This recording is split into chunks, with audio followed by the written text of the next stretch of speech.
Efésios 5:11 diz o quê? E não sejais cúmplices nas obras infrutíferas das trevas, antes, porém, reprovai. Então, recomendação do apóstolo Paulo: não sejam cúmplices nas obras, qualquer obra infrutífera das trevas. Antes, porém, o que? Reprovai.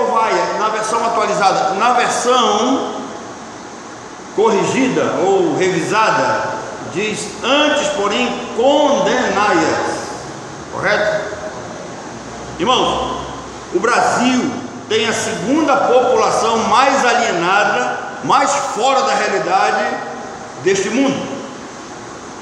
É o que diz a Ipsos, terceira maior empresa de pesquisa, de inteligência e de mercado no mundo.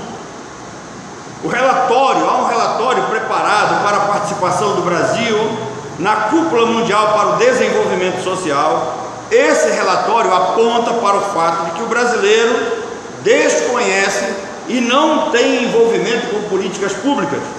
Grande parte da população brasileira vive à margem dos temas econômicos, sociais, tecnológicos e científicos. A ignorância ela é gritante quanto a temas que moldam a vida e a sociedade. E alguns estudiosos dizem que esta é uma das razões para o aumento da desigualdade. O povo é completamente desinformado. Eu falei aqui de parlamentarismo branco, eu falei aqui de regime presidencialista, existem outros regimes, e se nós formos assim avaliar, a população não sabe nem o que é isso. Grande parte da população não sabe diferenciar a questão dos poderes. Por que nós temos 3 poderes? E segundo a ONU, 90% dos países do mundo adotaram algum tipo de democracia. Quem sabe um dia eu gaste um tempinho aqui para abordar um tema com vocês, para mostrar para vocês que a democracia não foi inventada pelos gregos, nem aperfeiçoada pelos romanos, como ensinam por aí. Democracia, ela vem de Deus, foi criada para governar Israel. Também tem um tipo de democracia que deve ser praticada dentro da igreja, mas esse não é o nosso assunto. Mas a ignorância da população com relação a esses temas é que gera desigualdade social. Isto gera perda de direitos, as pessoas não sabem quais são os seus direitos, além de gerar violência, estresse, poluição ambiental e elevado consumismo pela manipulação da mídia. Quer dizer, as pessoas consomem aquilo que a mídia praticamente determina. Isso gera uma coisa chamada ostentação. Já ouviram falar nisso? Ostentar é a maneira como alguém se apresenta na sociedade, como exibe os seus bens e as suas qualidades. O brasileiro mostra-se quase sempre acima da realidade. Num ato exibicionista, ele está sempre orgulhoso, apresenta sempre um ar de presunção e vaidade. Tudo isso gera uma má formação no caráter da nação. Depois que o regime militar, que o governo militar entregou o poder do país, nós perdemos muito na questão do caráter nacional brasileiro. Algumas matérias que eram ensinadas na escola e que eram assim específicas para a formação do caráter nacional brasileiro foram retiradas. Por exemplo, na época em que eu estudava, eu ainda recebia em sala de aula educação moral e cívica. Eu ainda recebi uma matéria chamada USPB, que era a Organização Social e Política do Brasil ou brasileiro. Então, diante dessa situação, o brasileiro ele é um povo frágil, que se emociona e se envolve muito facilmente com os temas à sua volta. O brasileiro é facilmente envolvido, ele é facilmente enganado. E a igreja evangélica brasileira, no seu todo, ela não é diferente. Ela também é muito frágil, ela também se deixa levar muito emocionalmente. Se não, vejamos, devido à interpretação errada do Sermão do Monte, as pessoas pegam o Sermão do Monte, fazem uma interpretação ali particular, e devido a essa interpretação errada, o evangélico brasileiro tolera, protege e aceita que ímpios usem o nome de Deus indevidamente. Na cultura evangélica brasileira, quem não é católico está do nosso lado, e se está do nosso lado, ele pode fazer quase sempre o que quer, que nós não temos problema com isso. Agora, isso é extremamente perigoso. Por que isso é perigoso? Porque isso mexe com o emocional da população e com o emocional dos crentes. Primeiro, tolera-se em nome de Deus Macedo, Valdomiro, Soares, Agenor Duque, Terra Nova, Malafaia e tantos outros. Nós toleramos. A maioria dos crentes ouvem esses caras, assistem aquilo que eles ensinam e acham que pelo simples fato de falar em nome de Deus pode ser aceito. Mas o apóstolo Paulo, escrevendo aos Gálatas, ele diz que até mesmo um anjo que venha do céu e que pregue um evangelho que está diferente daquele que está nas escrituras e daquele que Paulo ensinou, esse anjo seja considerado maldito. Então, queridos, tantos outros comercializam, escandalizam a fé, outros que usam a Bíblia como bem de consumo, e nós não dizemos nada. Parentes nossos são envolvidos com esse tipo de igreja e nós não os evangelizamos. O segundo caso que mexeu recentemente com a emoção dos evangélicos foi o caso daquela Suzane Richthofen, lembra dela? Que mandou matar os pais. Essa mulher, ela foi condenada a 38 anos e 6 meses de cadeia, e do nada, de repente, ela virou pastora lá no presídio em Tremembé, São Paulo. Virou pastora, e quando virou pastora, as redes sociais estamparam as mais conhecidas frases do mundo pentecostal. Ela se arrependeu, ninguém pode julgá-la, quem sou eu para julgar? Todo mundo merece uma segunda chance. É o que sempre diz. Queridos, a Pentecada se orgulhava do feito até o dia que Suzane casou-se com Regina Gomes, condenada também por sequestro. Aí caiu a ficha, essa conversão não era verdadeira, essa mulher não nasceu de novo. Os evangélicos brasileiros adoram uma celebridade, não sei porquê, se orgulham quando ouvem falar, quando um artista é tido como convertido. Alguém diz, olha, fulano se converteu, você lembra? Schwarzenegger se converteu, agora a bola da vez é o Justin Bieber se converteu, né? Foi-se o tempo em que ser evangélico era considerado esquisito, quadrado e demodê. Ser crente era quase usado como um clichê pejorativo. Ser crente sempre era alvo de piada, mas as celebridades mudaram o perfil do evangelho. E hoje é comum ser pop gospel. Eram o que faziam Joelma e Chimbinha, lembra? Da banda Calypso, né? Uma vez eu vi o falecido professor Ariano Suassuna lendo uma matéria de jornal em que o jornalista estava dizendo de que Chimbinha e a banda Calypso, eles eram maravilhosos. Se eles eram maravilhosos, nós deveríamos criar uma palavra superior para poder decantar Beethoven. Joelma até hoje segue a linha pop gospel. Ela faz shows no estilo Calypso num dia e canta nas vigílias da Assembleia de Deus no outro. O caso mais recente de comoção evangélica foi produzido por Drauzio Varela, lembra? Drauzio Varela, ele é uma espécie de boneco manipulado pela Globo. Alguém pode me dizer qual o trabalho científico que esse homem produziu para o país? Alguém sabe me dizer se esse homem, o trabalho dele é notório na medicina, por algum feito? Vocês lembram de Adib Jatene? Uma das maiores autoridades do mundo no coração. Alguém, pelo menos aqui, ouviu falar num médico chamado Ilcimar Coutinho? Ele é uma sumidade em reprodução humana? As pessoas não lembram. Você tomou anticoncepcional algum dia? Aquela piolinha branca? Foi ideia dele, Ilcimar Coutinho. Um homem que deixou um legado, deixou um nome na história. O que Drauzio Varela fez? Absolutamente nada. Mas ele foi ao presídio, entrevistou um travesti chamado Rafael de Oliveira, que não recebia visita de ninguém, ou seja, ele está tão abandonado lá que nem a família queria saber dele. Mas, como ele é trans, ele pertence à família global.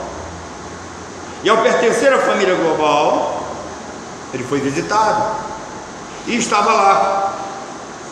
E a população se comoveu. Eu tenho até alguns amigos no Facebook que colocaram algumas coisas lá com peninha do trans. Graças a Deus que nós vivemos num período da história em que as redes sociais nos colocam a par das coisas de imediato. No dia seguinte, apareceu quem era o sujeito.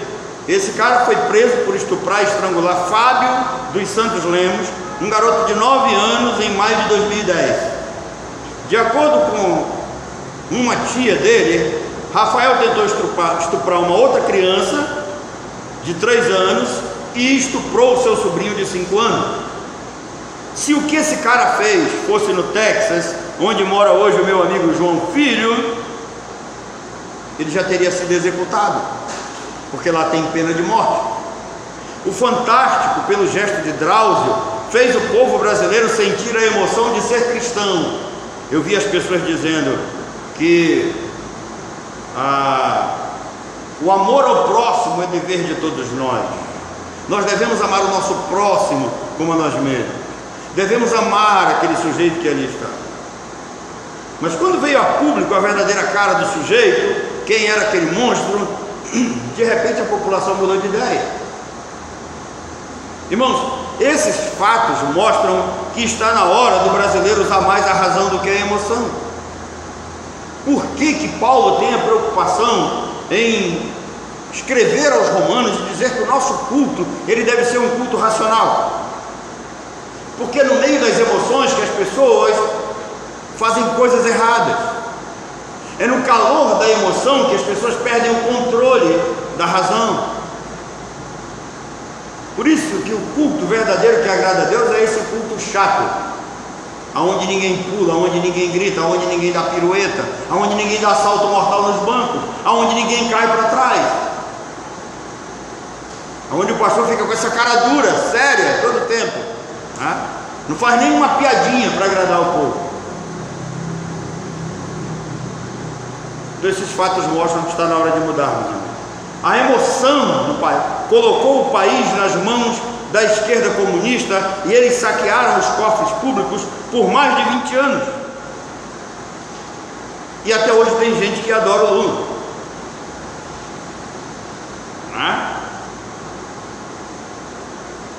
Até hoje, para alguns, se falar em Lula, eles se ofendem.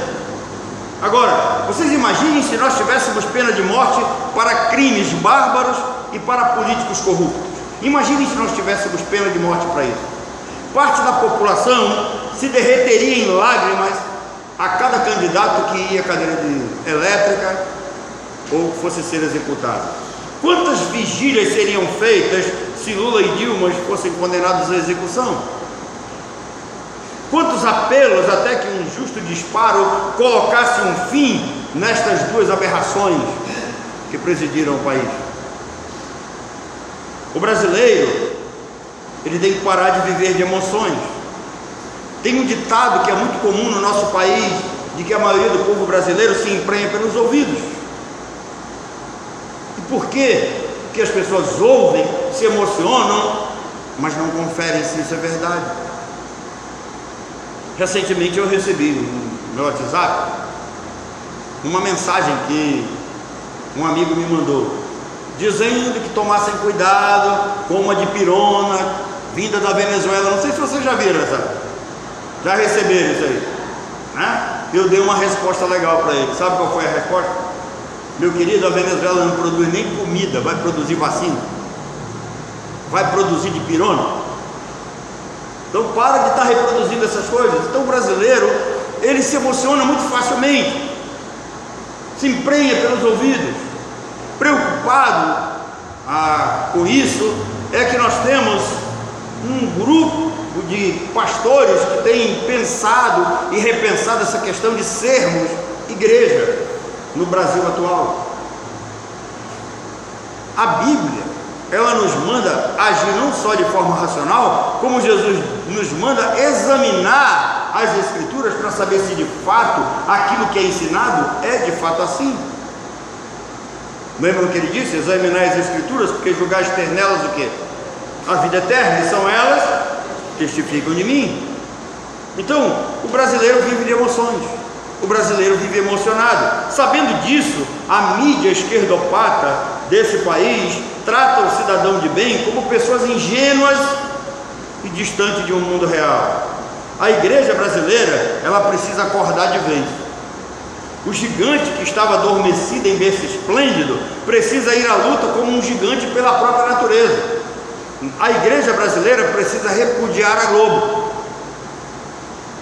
Não deixe que a Globo manipule suas emoções. Talvez você goste de assistir a novela, esqueça ela, procure fazer uma outra coisa. Você já reparou na nova Malhação? Qual é o tema lá? Alguém já reparou? Alguém já prestou atenção? Alguém sabe? Não? Aqui ninguém assiste a Globo, graças a Deus.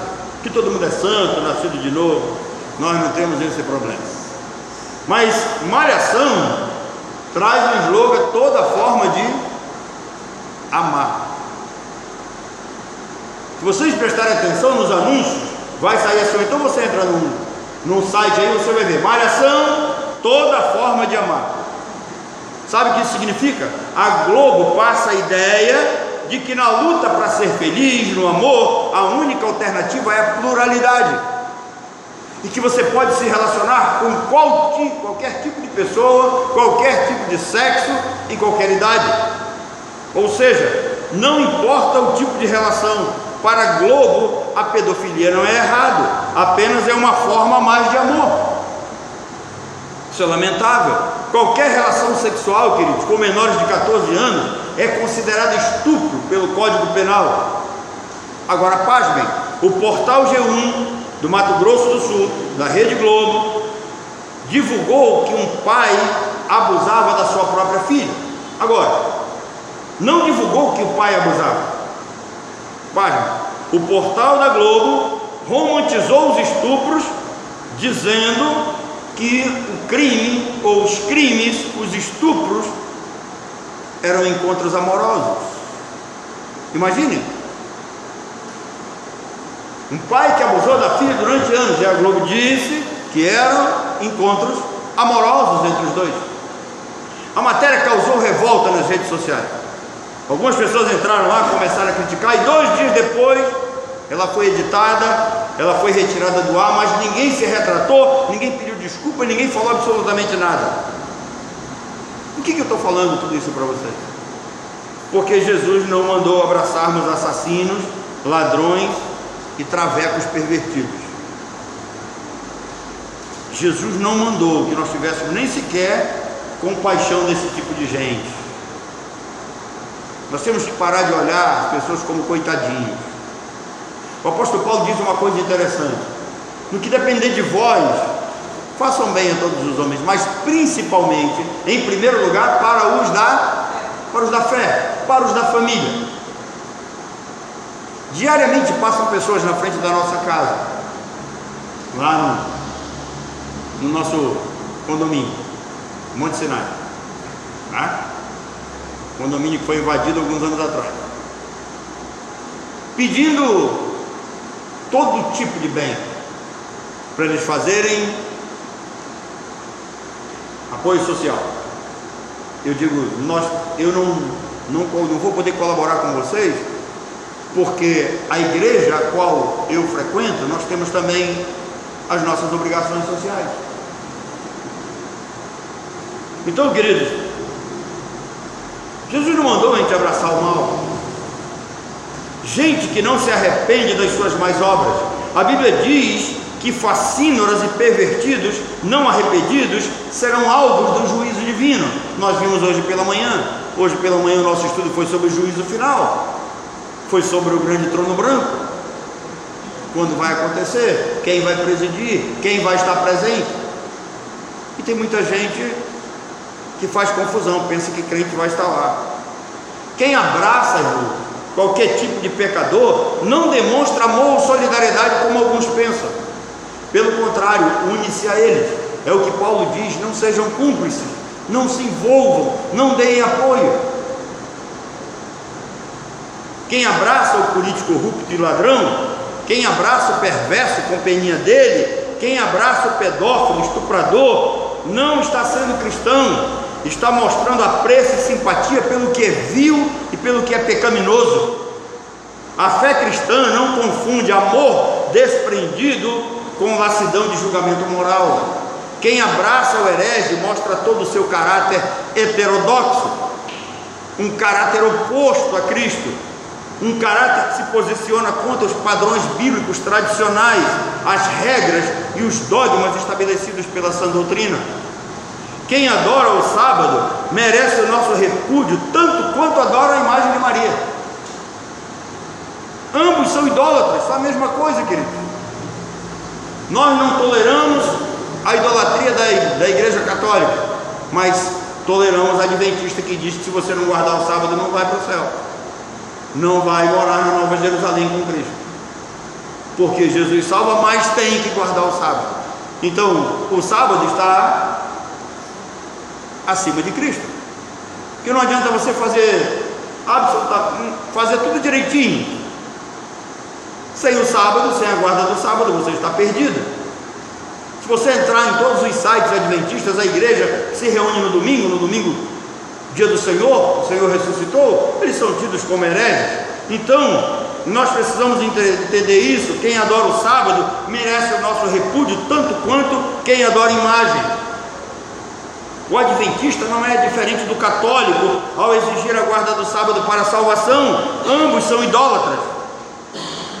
Quem usa rosa ungida, sal grosso, óleo benzido e água benta, água ungida, merece o nosso repúdio, tanto quanto quem usa chá alucinógeno e quem faz despacho na esquina.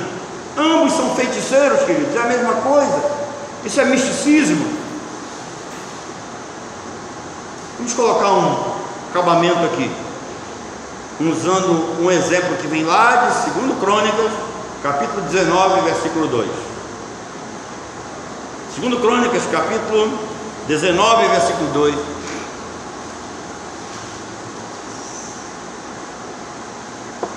Vai nos dizer o seguinte: o vidente Jeú, filho de Hanani, saiu ao encontro do rei Josafá e disse-lhe: devias tu ajudar o perverso e amar aqueles que aborrecem o Senhor? Por isso caiu sobre ti a ira da parte do Senhor. Presta atenção ao que ele diz: devias tu amar e ajudar o perverso, aqueles que aborrecem o Senhor? Irmãos, uma das coisas que eu aprendi no futebol foi não ser bobo. Uma das coisas que o futebol ensina é que você não deve ser bobinho. Quantos aqui jogando futebol já participaram da roda de bobo? Alguém sabe o que é roda de bobo? Aqui no nosso estado chama de brincar de peru. Não é? Você faz um círculo, bota o cara no meio lá e um fica tocando a bola para o outro até que o peru que está lá no meio, o bobo que está na roda de bobo, ele tome a bola. Agora, se todos tocarem com seriedade, ele vai roubar a bola facilmente? Não, não vai. Por que tomam a bola facilmente? Porque um ou outro vai fazer algum tipo de gracinha. Agora, quando eu jogava no Princesa Isabel, quem não sabe, pesquisa aí depois sobre a Princesa Isabel, né? A Princesa Isabel teve um período que teve um time profissional, amador. Quando eu jogava no Princesa Isabel, o dono, o seu Jorge Bonatti, ele era um homem muito sério, um senhor de idade que todos respeitavam. E quando nós errávamos no treinamento, ele botava naquela roda de bolo. Fica lá, pagando prenda lá para você aprender. Então, uma das coisas que o futebol me ensinou era não ser bobo. Josafá, ele era um rei bobo. Ele era aquele homem meio inocente, que acredita em tudo, que não desconfia de ninguém, não desconfiava de ninguém, aliás. E Josafá alimentava o sonho de ver de novo Judá e Israel novamente juntos como um só povo. Se você ler bem a história do povo de Israel, você vai ver que Deus foi quem separou Israel de Judá. Tem uma célebre frase que diz assim: peguei uma vara chamada graça e quebrei. Isso é Deus falando. Peguei uma vara chamada união e quebrei. Então Deus pegou o quê? Deus quebrou a graça, Deus quebrou a união que havia entre Judá e Israel e separou. Das 12 tribos, 10 ficaram com Israel, 2 ficaram com Judá. E aqui nós temos um quadro. Acabe era rei de Israel, comandava 10 tribos. Josafá era rei de Judá.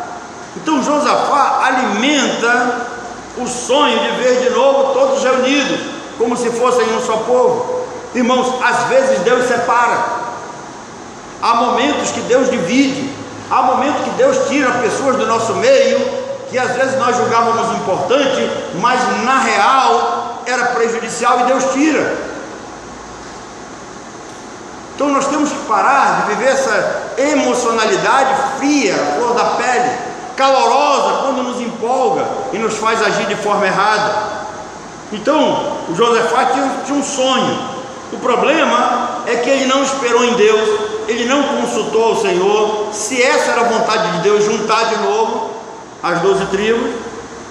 E ele, para realizar o seu sonho, começou a tratar a coisa do seu jeito. Sabe o que ele fez? Ele se juntou com Acabe. Acabe foi um dos piores reis na história de Israel. E eles foram para uma batalha, e eles sofreram uma derrota lá. E alguns de vocês já leram uma história em que os inimigos receberam a ordem para não perseguir o povo, mas para capturar o rei, ou matar o rei. Vocês lembram? Que aí os cavaleiros cercaram a carruagem real, e quando eles iam matar o rei, alguém tirou a máscara e disse: olha, eu não sou o rei, não façam nada comigo. E aí pouparam a vida dele.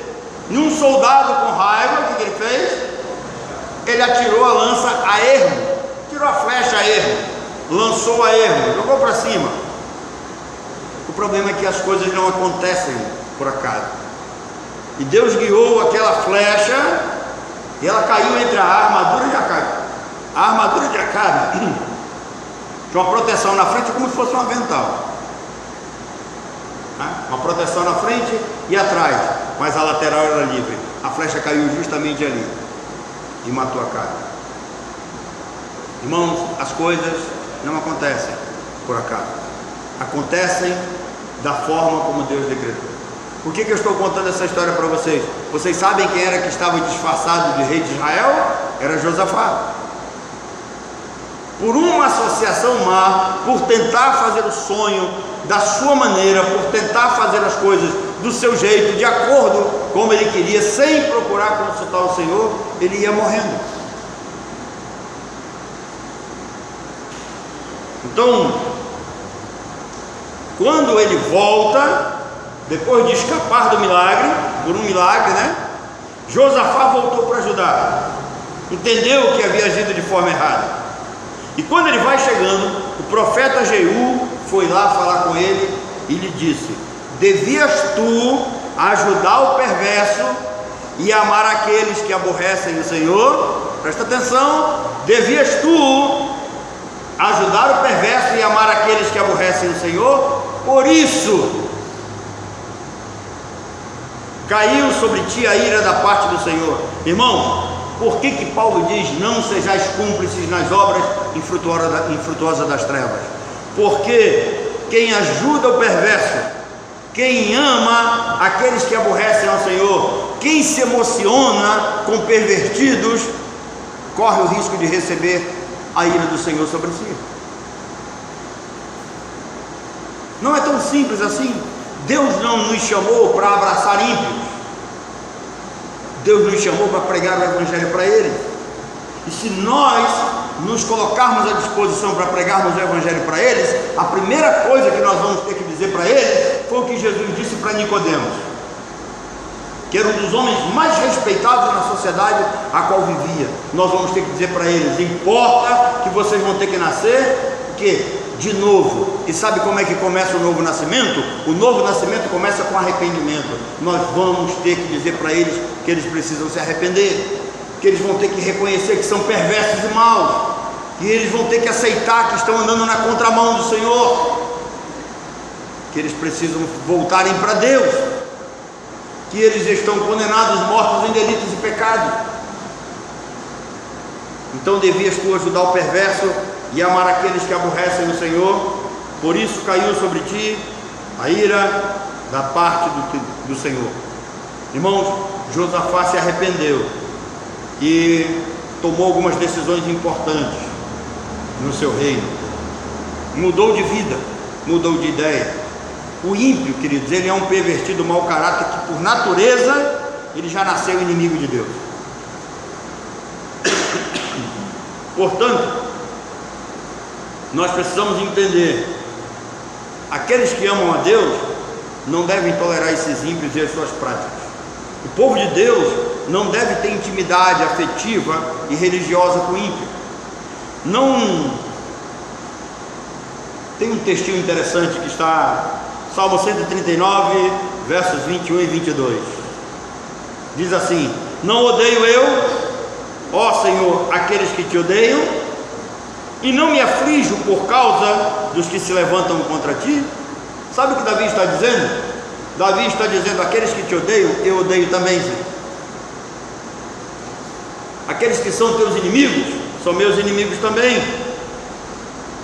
Aqueles que se levantam contra o Senhor, afligem a minha alma.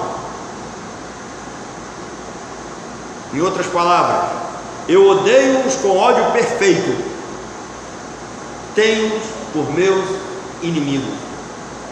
Davi diz isso. Aqueles aos quais, irmãos, a graça de Deus santificou, não devem se rebaixar em busca de uma comunhão com os incrédulos. Pense nisso. Quantos crentes que se rebaixam para os ímpios em troco de migalhas de amor, de carinho, de paixão? Quantos crentes se rebaixam para os ímpios em trocas de migalhas pecaminosas, de coisas que não levam a absolutamente nada? Trocam a pureza da palavra de Deus por pensamentos filosóficos que não levam a lugar nenhum.